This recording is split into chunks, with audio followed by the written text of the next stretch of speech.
honored to be here, and thank you for everyone who's tuning in. Um, so just to get started, I want to give a quick overview of the schedule. So what we're going to be doing is talking a little bit about what UX is, how it got started in the history of UX. Then we're going to kind of veer into these two pillars of UX design and UX research. We're going to talk about some of the methods that you have at your disposal. And then we're going to talk a little bit about how to get started. But before that, I want to tell you a little bit about myself. So I'm Max Wechsler-Azen. I'm a recent graduate from the University of California, Santa Cruz, and a STEMway student architect. I got my start in academic research with the Academic Orientation Project, where we looked at understanding academic misconduct from in engineering classrooms. Afterwards, I started working with the Amazon Alexa Prize, and we worked on improving this chatbot called Athena. I did a quick internship at the University of Michigan, and I've also done some work with STEMway as well. My name is Rudy. My name is Rudy Bisenieks. I also went to UC Santa Cruz with Max. I got a bachelor's in cognitive science, and I focused on human-computer interaction. UCSC is where I learned my rigorous research practices and the importance of putting the user first and creating great products.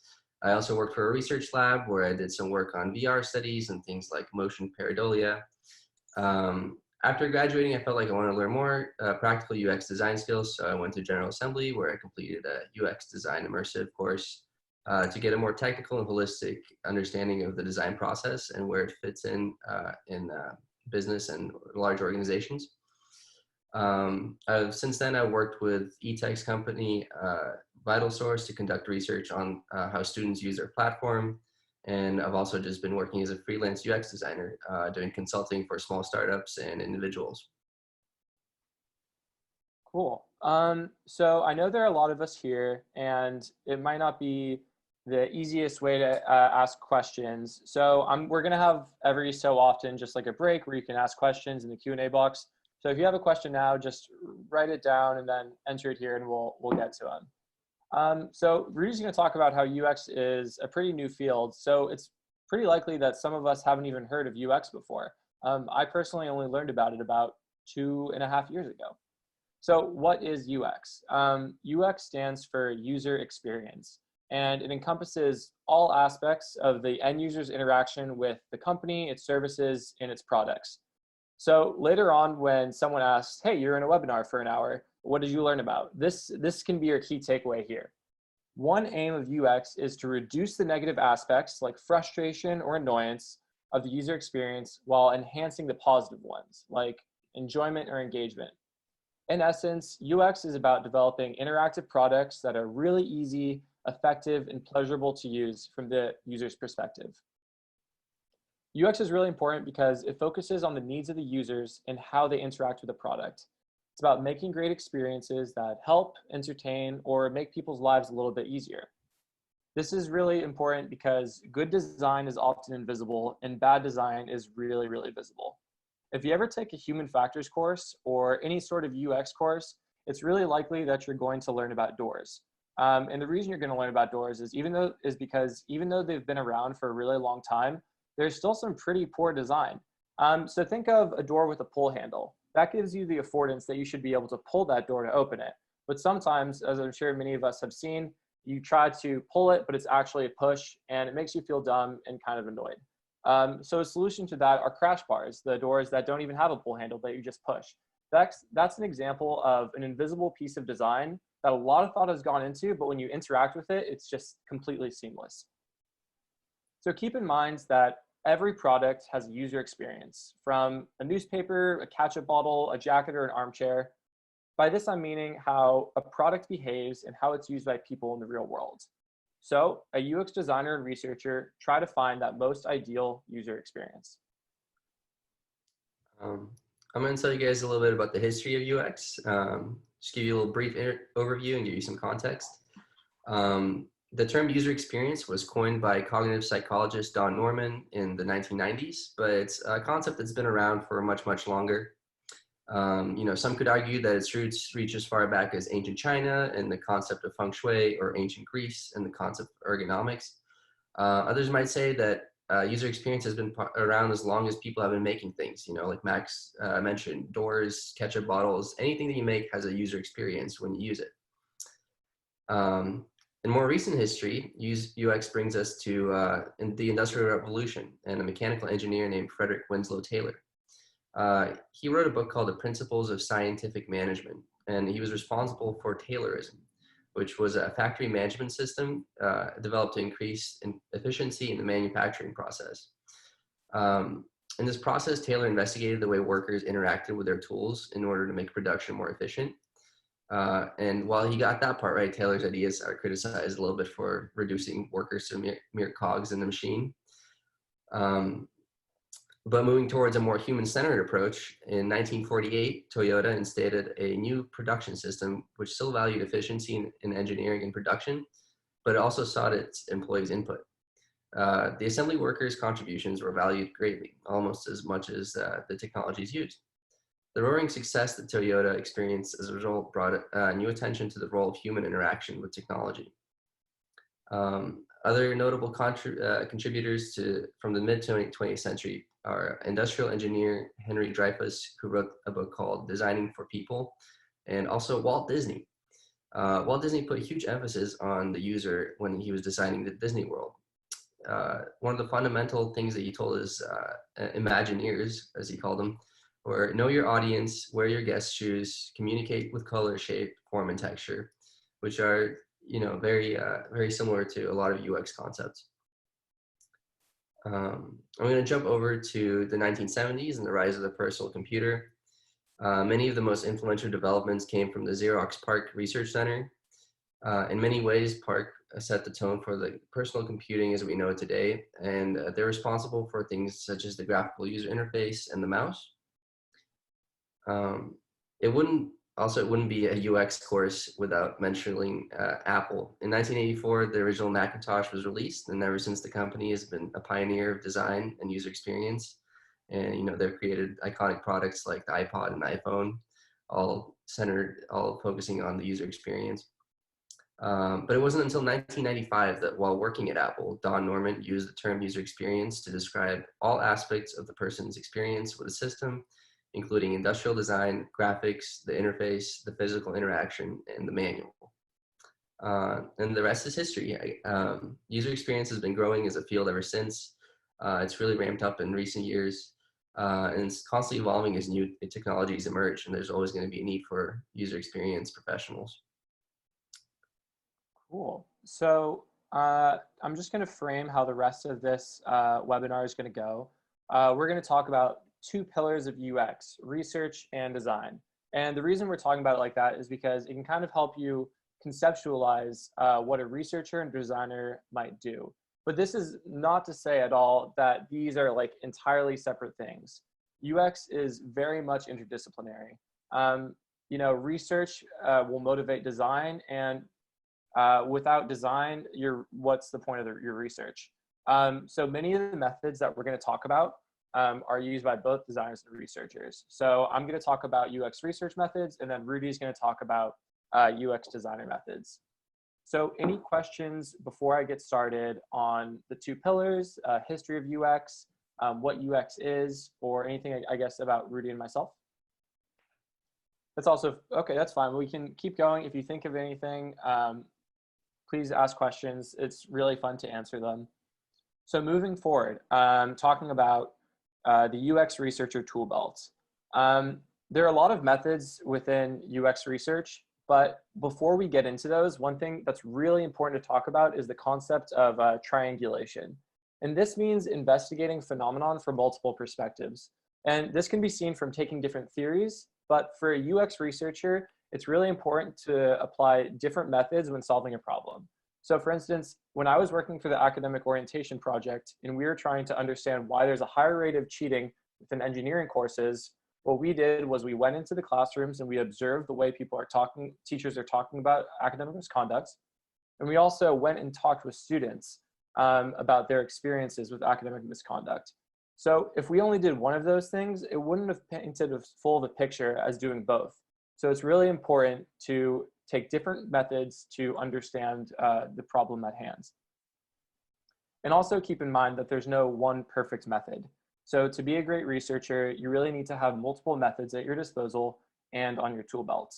There are lots of different types of methods. As Rudy spoke about with the history of UX, the field is constantly changing.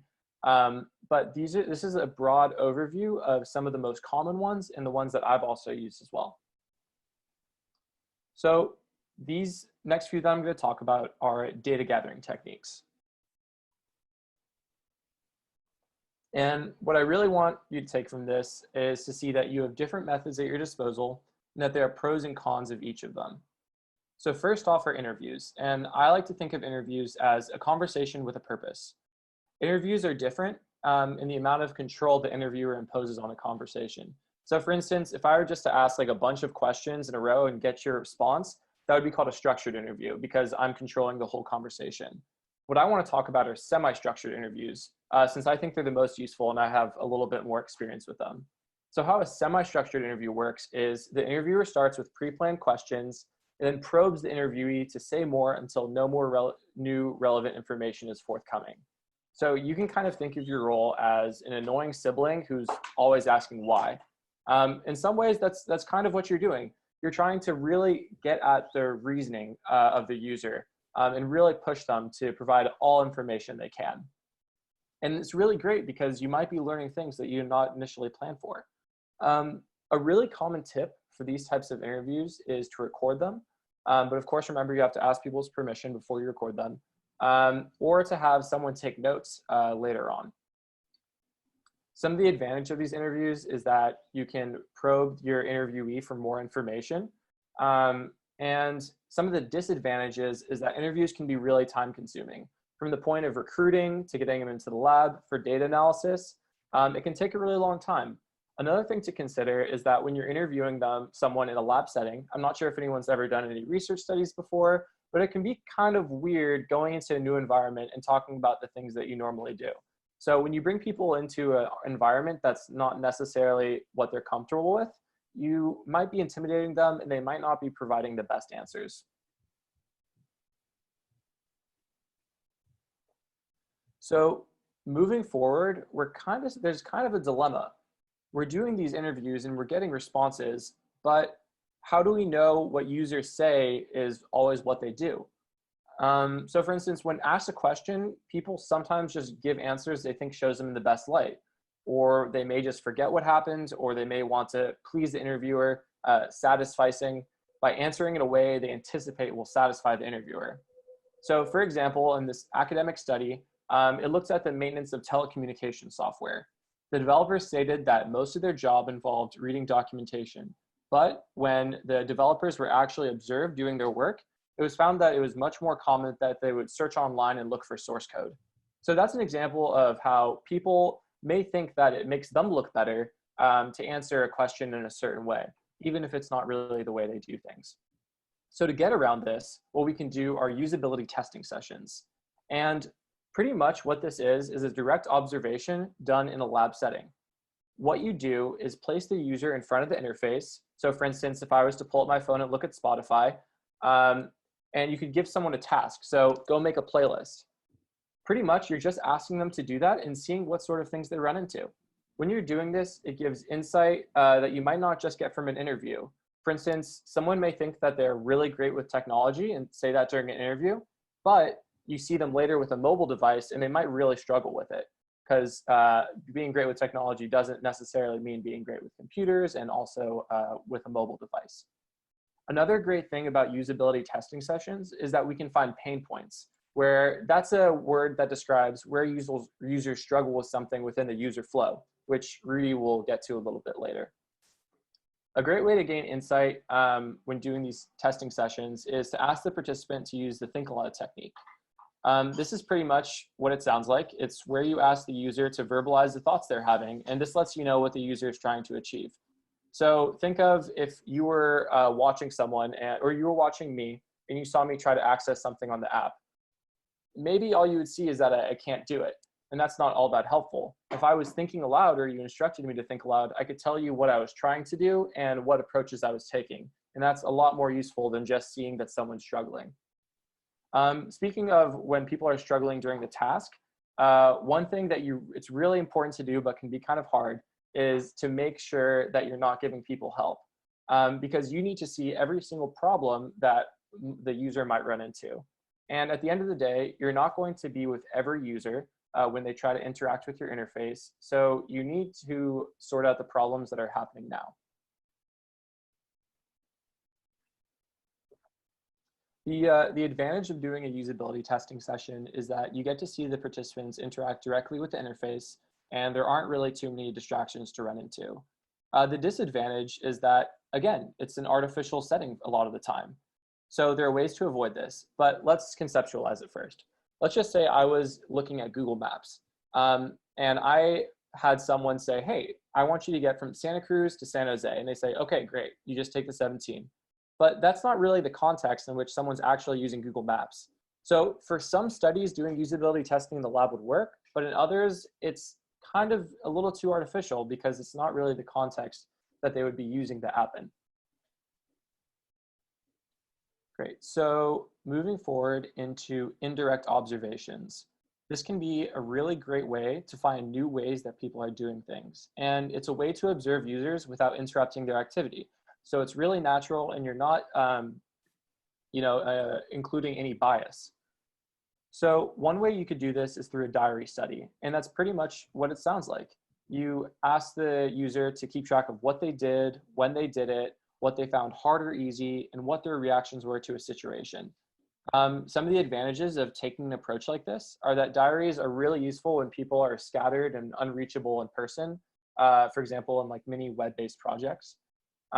Diaries are also really useful because they don't take up research time. So compared to doing an interview, for instance, you need to recruit those people, bring them into your lab and talk to them. For a diary, your user is creating all of that information for you. Another really great thing is that you're able to do a long-term study. So basically, if you can see at what point they start using the app better, and you can see how their experiences and attitudes towards it change over time. And that's something that you probably can't get from a single usability session as well as you would from a diary study. The disadvantage of a diary study is that they are really open to bias and exaggeration. This is going back to our earlier dilemma, but people might do things differently than the way they say they do. And also memory can be really, really, really faulty. So by the time they go and record something in the diary, they may have misremembered what actually happened. So the last thing I'm going to talk about as a data collection technique are surveys. So just really briefly, this is what I want to touch on. You can get quantitative and qualitative responses. A quantitative response is number-based. So for instance, asking a net promoter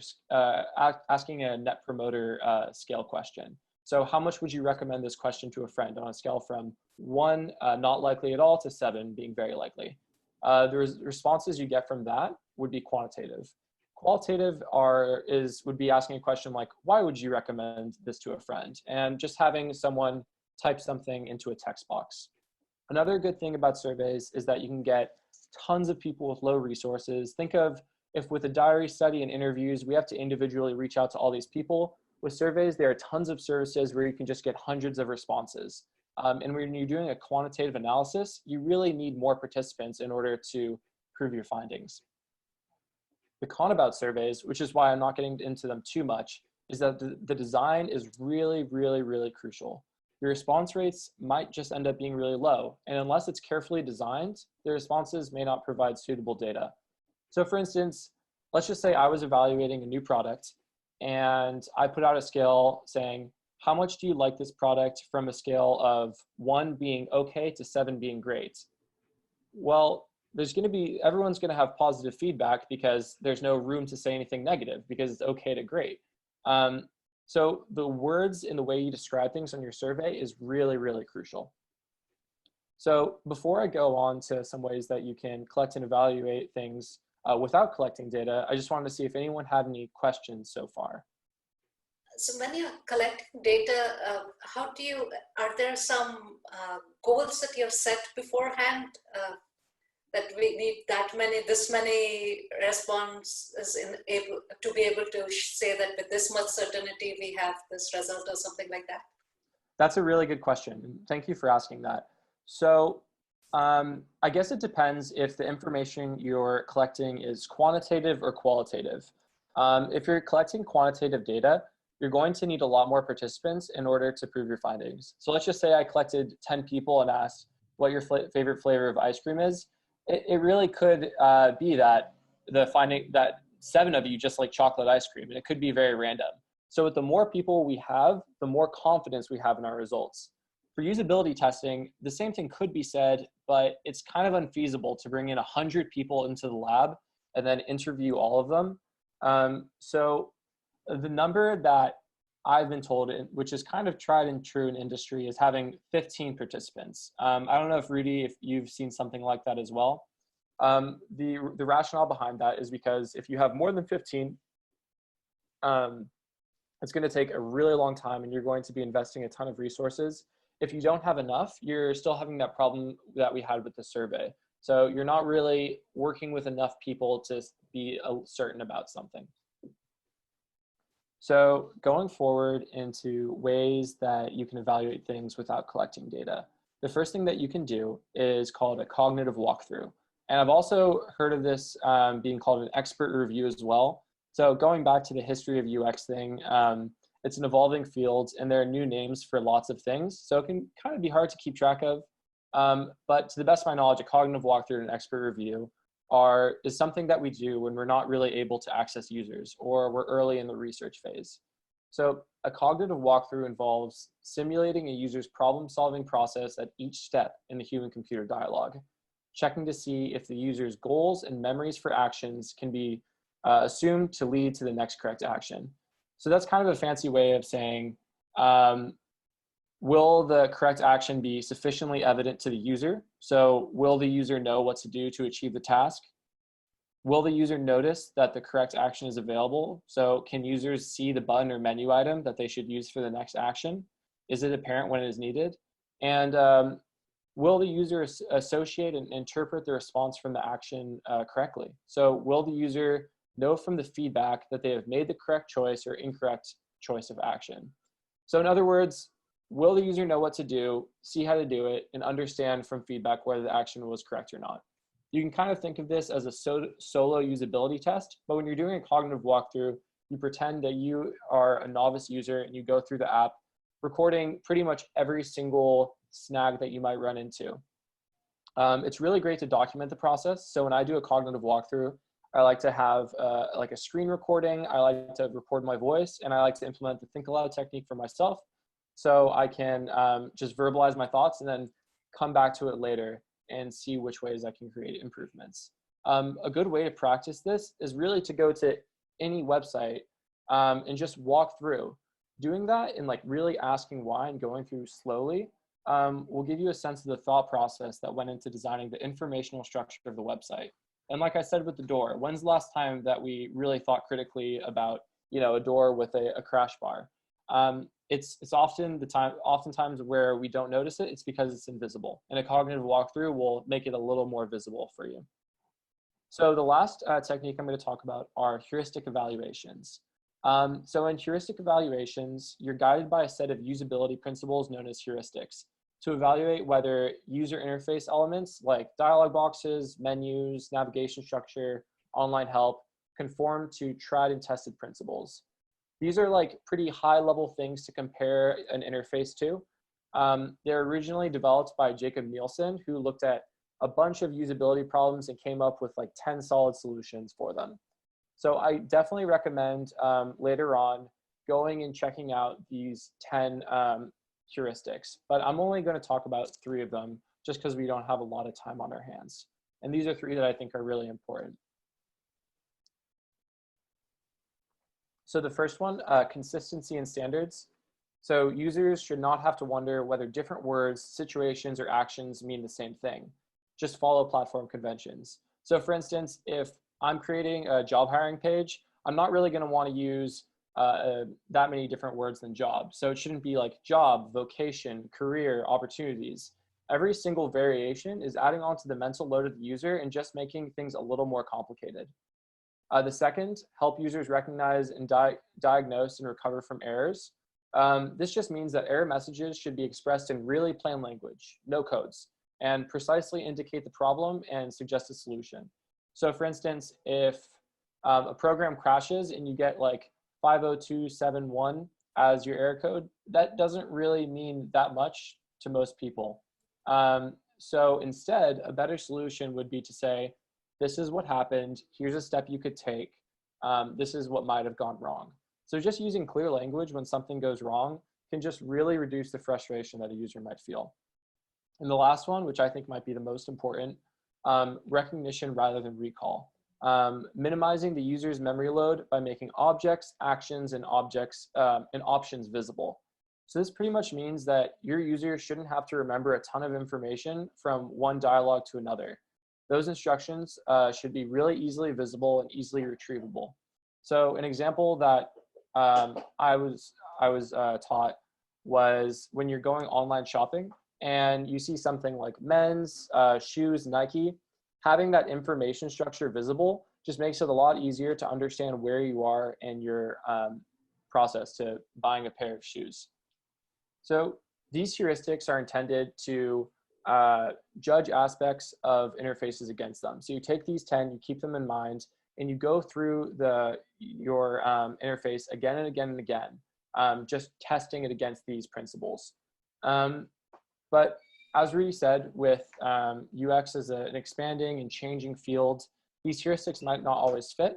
So what a lot of people do is they take these heuristics and tailor them to their own needs using design guidelines, market research, and other sort of requirements and constraints. So that's it for my section on the tools that you have at your disposal as a researcher. I just want to open it up one more time to any questions anyone might have. How can you get started in UX?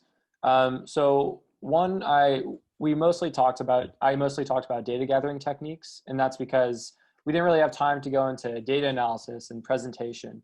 But one way you're going to be able to do data collection, strategize, and execute your research is by joining STEMway's virtual internship. So I don't know if anyone's checked out exactly what you'd be doing, but you'd be doing things like cognitive walkthroughs, heuristic evaluations, usability testing sessions. And not only are you going to actually practice, using these methods, you're going to get to be a part of the analysis process, which is really, really important as well, and how to present those findings to your key stakeholders. Other ways you can get started is just learning and reading online. I recommend the Nielsen Norman group if you want to just have a great place to learn more about research. The way that I got involved in STEMway and the way I kind of got involved in UX was I really wanted to work on a real project. So I reached out to my network to see if anyone was interested, and I offered to conduct a usability study for them or conduct some user experience research. That's how I got started with STEMway. And there's no reason that any of you today couldn't go out and try doing that same thing with some other company. But the good thing about doing it with STEMway is you're going to get mentorship, you're going to get guidance, you won't fall into a bad practice. If you want to learn more about UX, again, learning online,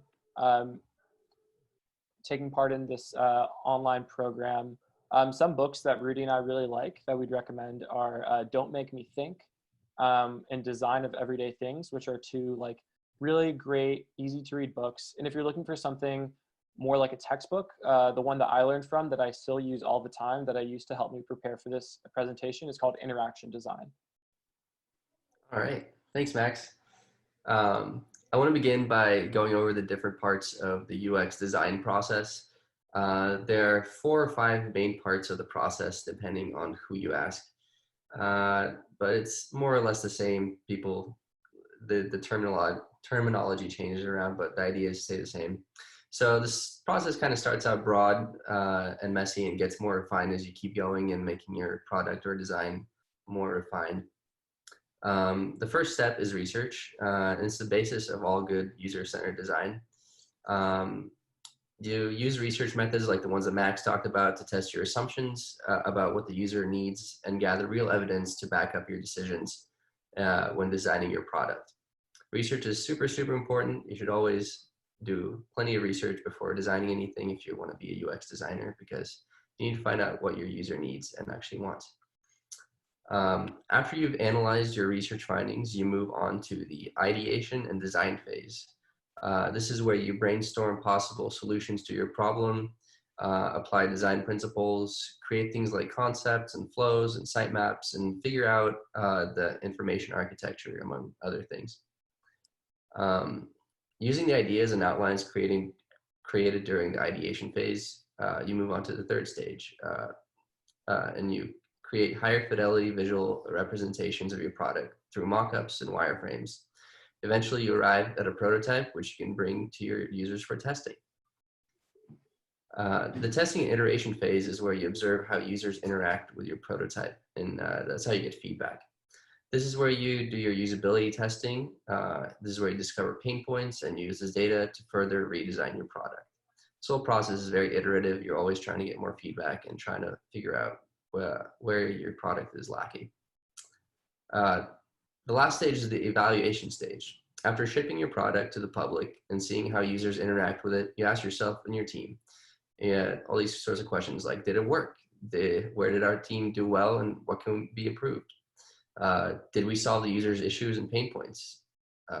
This type of reflection is really important because the process is always ongoing, and it's very iterative, and it will inform your design decisions the next time around.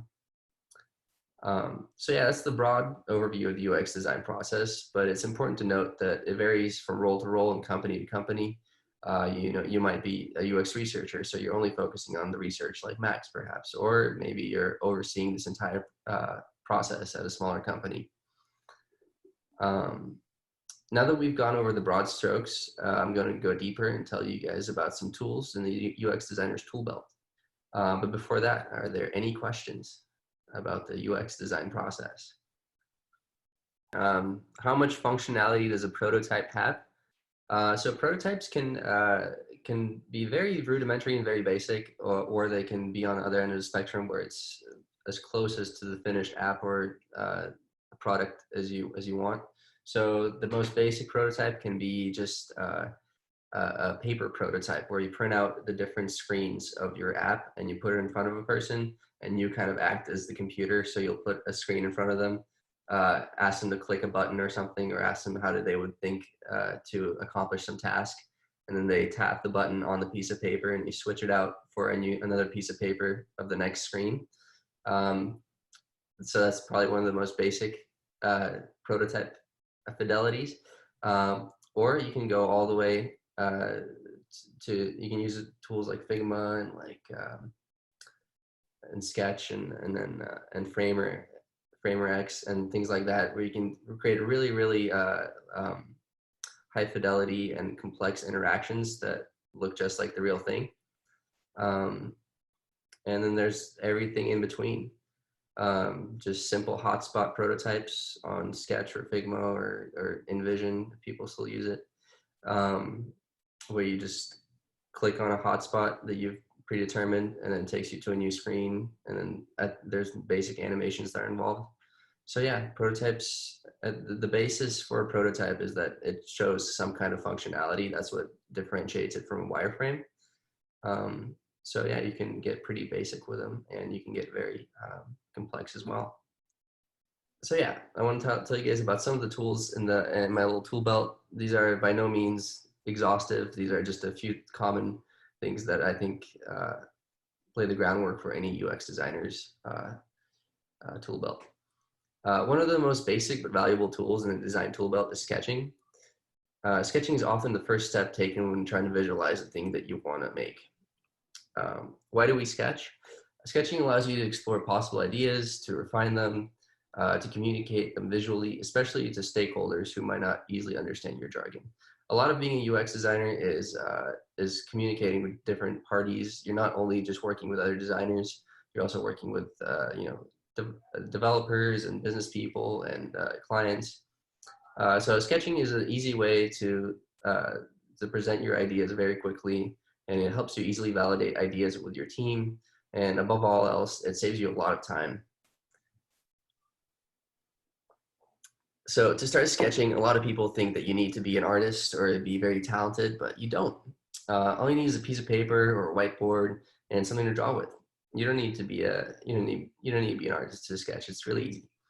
All you need to be able to draw is basic shapes like squares or rectangles, ovals, and lines, and you're on your way.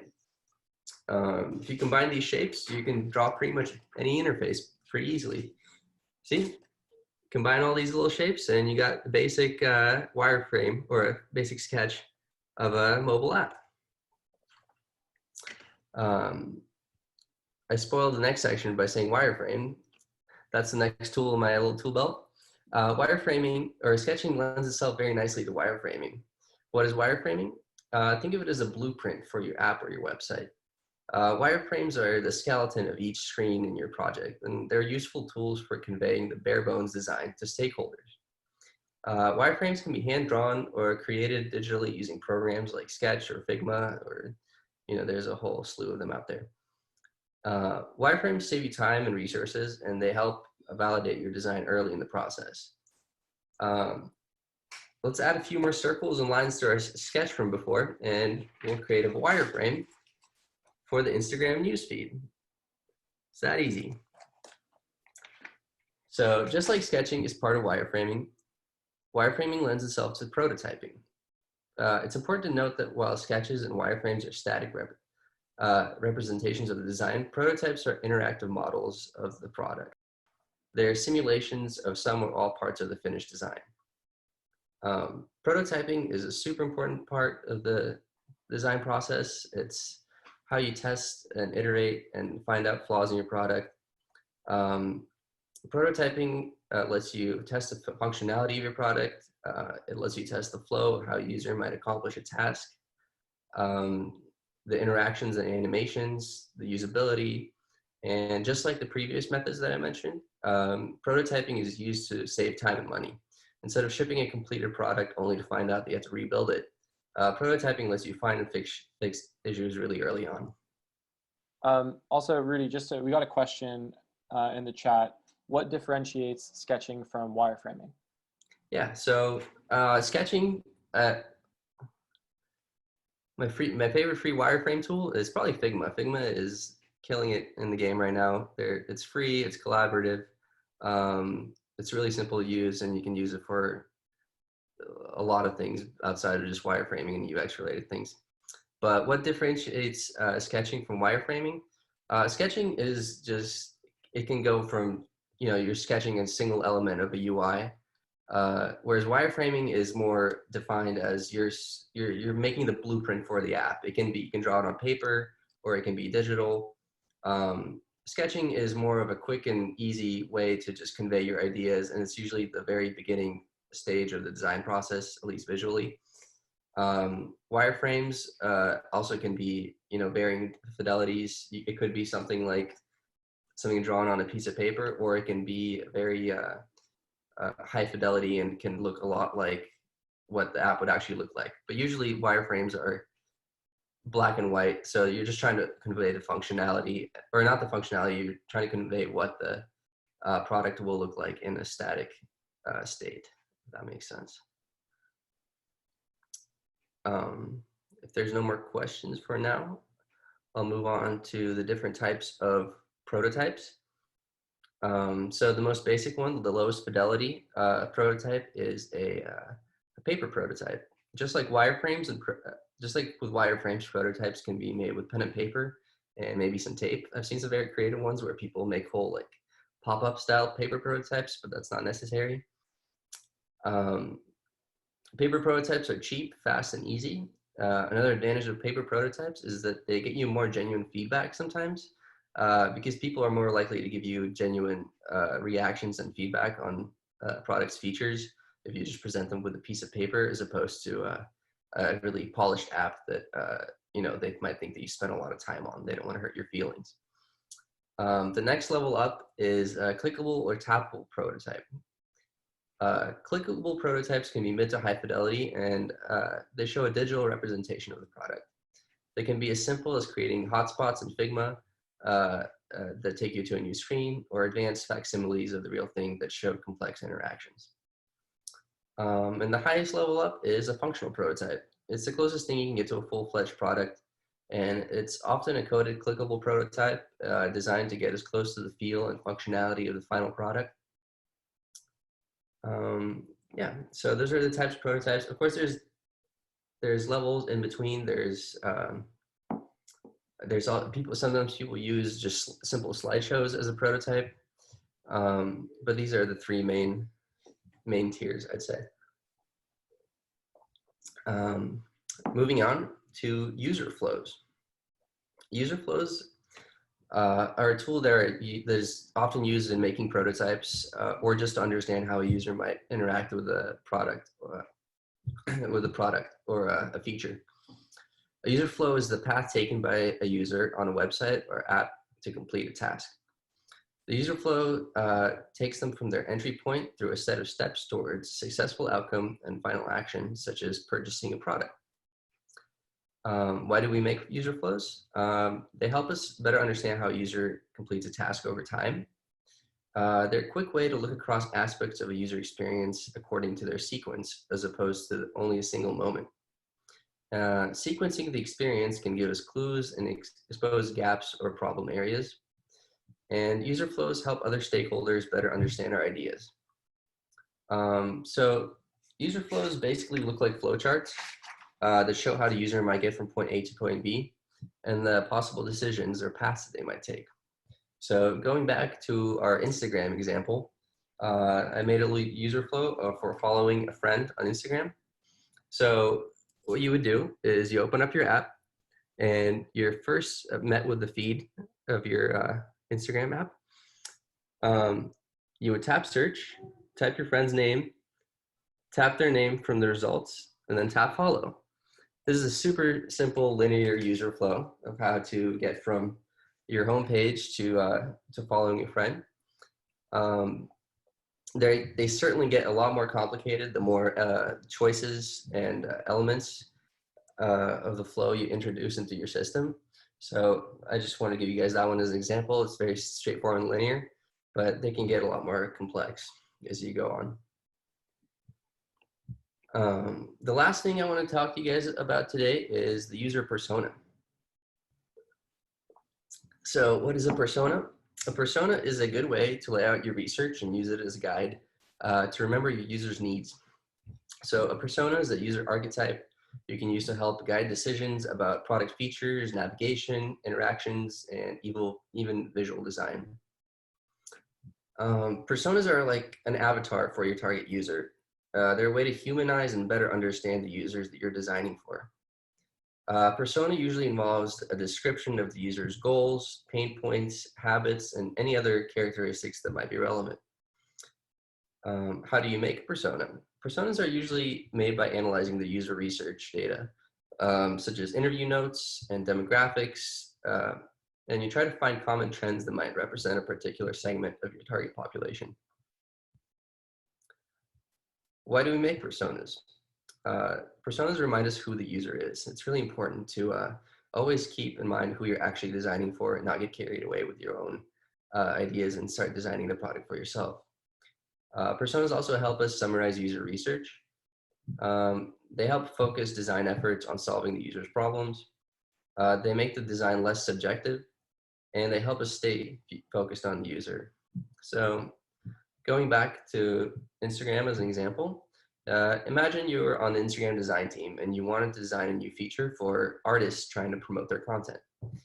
You would conduct your research by doing things like interviewing artists, rolling out surveys, doing A/B tests in order to find out the pain points and goals. After analyzing all your data, you might come up with a persona for your target user. We could call him Jack. So let's say Jack is a 30-year-old creative who uses Instagram to promote his online store and would like a better way to interact with his fans.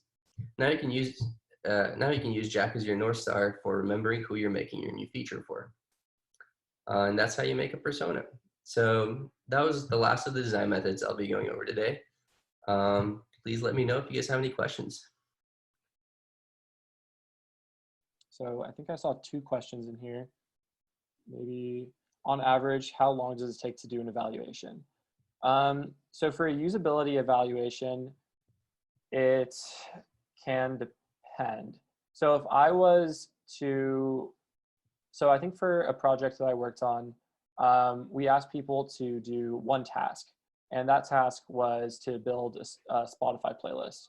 So it could take people anything from like 2 minutes, or it could take someone like 30 minutes because it takes them a really long time.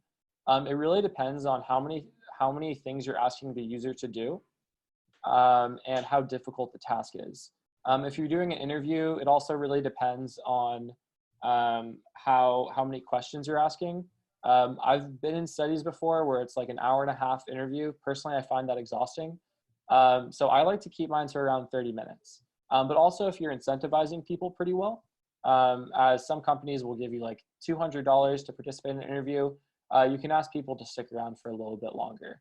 And this also lends itself really well to surveys too, because the longer a survey is, for me, and I think for a lot of people, the less likely you are to really want to fill it out seriously. So I hope that answered your question. The next one is, which stages of the process is the archetype most useful for? Do you want to answer this one, Rudy? Yeah, I think by archetype, do you mean personas, Keith? So personas come in during the ideation or after the research synthesis stage. Basically, your persona is based off of all your research findings, your user interviews. Sometimes they'll include quotes from certain users. It's basically just a way to condense your interviews into a type of archetype of a person who your target user is, so that you can better visualize and remember who you're actually designing for. So to answer your question, you usually do it after the research phase, during the ideation phase, where you're trying to figure out who you're actually designing for, and what types of goals that person has, or what kind of pain points or problems that they're running into, and how you can solve them. I think we're gonna open it up to questions now. And this could be about really anything that we talked about today, or something else that we didn't talk about today, and we'll try our best to answer it. We have another question here. Can UX design be hardware related at all? I'm not sure what that means. Rudy, do you know how to answer that? Are you thinking about like industrial design, or like with physical products? A physical product. So yeah, totally. UX design is not limited to just digital products. This is where it kind of blends into like industrial design and borrows from other disciplines. But yeah, you can totally be a UX designer when it comes to hardware. I don't know too much about hardware design, but there's plenty of technology that has user experiences and needs UX designers to design them. Can I expand on A/B testing? So A/B testing is usually used for companies or apps that have a large sample size of people. So Instagram, as an example, is maybe you've noticed that your friends will have a newer feature that you don't have on your app. Or I know I noticed that back with Facebook back in the day, people would always have a newer version than me, and I was like, why? Is there something wrong with my Facebook? But no, that's just A/B testing. Basically, you roll out a new feature or send two different versions of the same product to different sections of your users, and you see how people interact with them. And this usually works best with really big sample sizes. So companies like Amazon and Facebook and Instagram, they're doing it all the time. Tweaking little features and things like that. So yeah. Yeah, and one way they can see if these tweaks are better, and doing this from like a purely observational approach, they can do things by creating like mouse heat maps, so they can see where people naturally and instinctively go. And if that's like, if the heat map is in an area where, they're not supposed to be, then that kind of can inform the design process. So that's another type of, I would say, observational or indirect observation. One more question. I was curious when I heard both of you talking. So one is UX research and one is UX design, right? So these are two distinct fields almost. And how are you always working in tandem? How does it work in industry between the UX research and the UX design? Mm.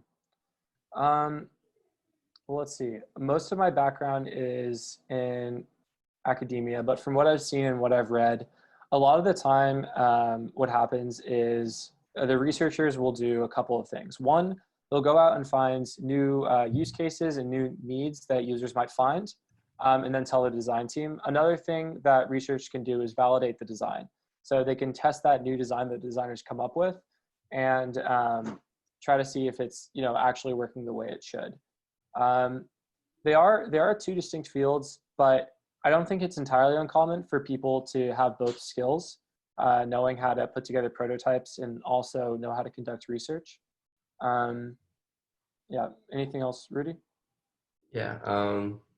There's the common idea of the T-shaped UX professional or designer. So a lot of people will have really deep knowledge. That's this part of the T in one area of expertise. So like research, and then you have a bunch of little skills and overall knowledge in other parts of the UX field. So yeah, it's not uncommon for people to have experience in both research and design, but it's a very interdisciplinary profession. So people come in from all sorts of different backgrounds. There's people who come in as graphic designers and become UX designers, or there are people who are like PhDs in anthropology or something. So there's a very diverse knowledge base there.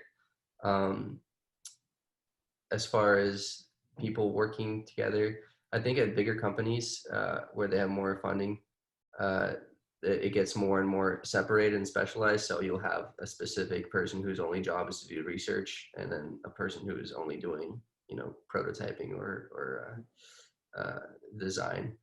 And I think in smaller companies, it gets more of those responsibilities lie on less people. So yeah, it really depends. Yeah. And I think, let's see, I have two questions that are asking something pretty similar. What fields of study and what majors could help me prepare for a career in UX design? And I can also answer that for UX research. So for Rudy and myself, we both studied cognitive psychology. I would say if you're an undergraduate, the best thing that you could do for yourself is try to get involved in a research lab where you can start using some of these practices that aren't informing product changes, but they're pushing the boundaries of theoretical knowledge.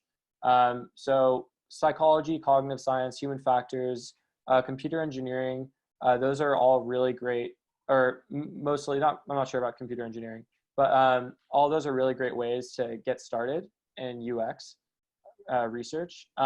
For design, I think it's pretty common for people to really have a background just doing design work.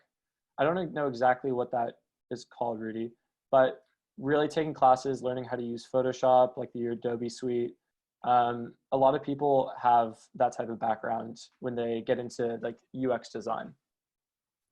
Yeah, there's a few directly related majors you should look into.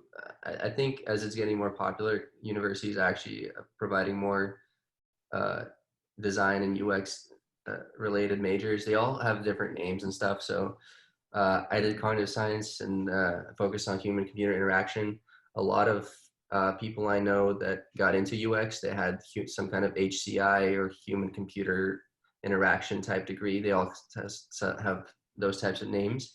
But I've also heard of computational media as well. Yeah, sure. And then yeah, so you can come at it from many different angles. Like you could go to a research university, or you can go to like Rhode Island School of Design, where it's purely like a design art school.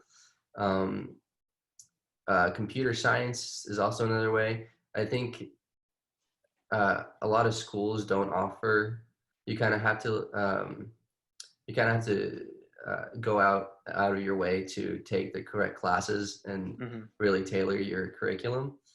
But that being said, because UX is such an interdisciplinary field, when people are hiring, sure they will look for like HCI degrees and things like that. But plenty of people go in with like psychology degrees or art degrees. What's more important is your portfolio and your work. So when you're in school, you should, or even now, you should just start doing some kind of exercises or trying to build products, try to team up with people, try to just make an app or something and just go through that UX design process. And there's plenty of people who have completely unrelated degrees that are good UX designers that just have a lot of, that just have a good portfolio and a lot of good projects under their belt. I hope that's helpful. We also got a question about heat map tools. I haven't heard of Visual Optimize. So back in the day when I was thinking about the study I would develop for STEM Away, I was thinking about using a heat map tool. So a lot of the ones that are offered, I hope I don't go on too much of a tangent here, but a lot of the ones that are offered are paid services that are like really expensive. And so if you're working for like a startup that doesn't like have money to like pour into something like a heat map that might not be incredibly useful, you'd want to find a free tool to use. Oh, thank you for posting that link. So I found one that would only work for PCs, and what it was a tool with, I got some help from a friend who knows how to code, and basically just made it so it could give you like individual responses. So the idea was we would put someone in front of a computer and then we would get like a track of their heat map, and then we could collate all of them or like concatenate all of them together so we could like get a total heat map of our users. So I haven't really used them that much, but just keep in mind that depending on where you're working and what sort of things you're trying to understand, when using a heat map would be useful for you. I hope that answered your question. I think you guys have done great on the questions. Everything seems to be completed. So great. Thanks a lot. Last comments, anything advice to students, otherwise we can close. Put yourself out there, try something new. It can be really uncomfortable, but the worst thing you're going to get is, maybe some helpful feedback. Try these exercises. Really keep track of the work that you do. So later on when you're like, oh, I need to build a resume or build a portfolio, what have I done? Just keeping track of that and staying up to date is really helpful. But overall, don't be afraid to be creative and try something new. Yeah. Believe in yourself. Really all you have to do is just start. If you're interested in this stuff at all, there's plenty of great resources online, like STEM Away. And yeah, just start, see what interests you. Maybe think of an app or something as a little side project to make with your friends. And yeah, if you have any other questions, I think my LinkedIn bio is in the description for this course. So let me know. Couldn't have put it better. Wonderful advice. So thank you again.